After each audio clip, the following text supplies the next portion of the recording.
আজ আপনাদের সাথে শেয়ার করব ম্যাঙ্গো কাস্টার্ডের রেসিপি। আশা করছি রেসিপিটি আপনাদের ভালো লাগবে। যেহেতু প্রচুর গরম পড়ছে, সেই সাথে আমের সিজন চলছে। ঘরে থাকা 2 থেকে 3টি উপকরণের সাহায্যে খুব চটজলদি তৈরি করে নিতে পারবেন রেসিপিটি। তো দেখে নেওয়া যাক আজকের রেসিপির সম্পূর্ণ প্রসেস। শুরুতেই আমি এখানে লিকুইড মিল্ক নিয়েছি। মিল্কটাকে গরম হওয়ার জন্য আমি দিয়ে দিয়েছি।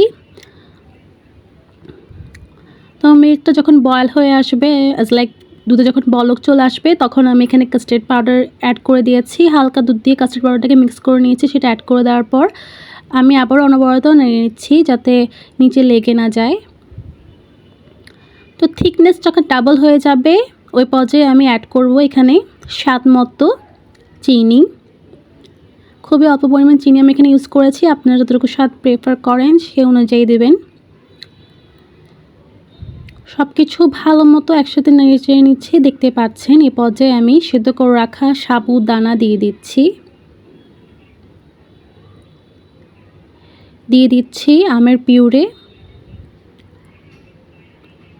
তো ম্যাঙ্গো পিউরে ভালো মতো আমি দেওয়ার পর আবারও ভালো মতো সব কিছু ভালো মতো মিক্স করে মিনিট 2 মতো জাল করে নেব। তো দেখতে পাচ্ছেন অলমোস্ট রেডি হয়ে গিয়েছে আমাদের চটজলদি ম্যাঙ্গো কাস্টার্ড রেসিপি। আশা করছি রেসিপিটি আপনাদের খুবই ভালো লাগবে। এটা অবশ্যই সার্ভ করার আগে হাফ অ্যান আওয়ারের জন্য ফ্রিজে রেখে দেবেন সেট হওয়ার জন্য, এবং ঠান্ডা ঠান্ডা সার্ভ করবেন। আশা করছি ভালো লাগবে। সকলকে অনেক অনেক ধন্যবাদ।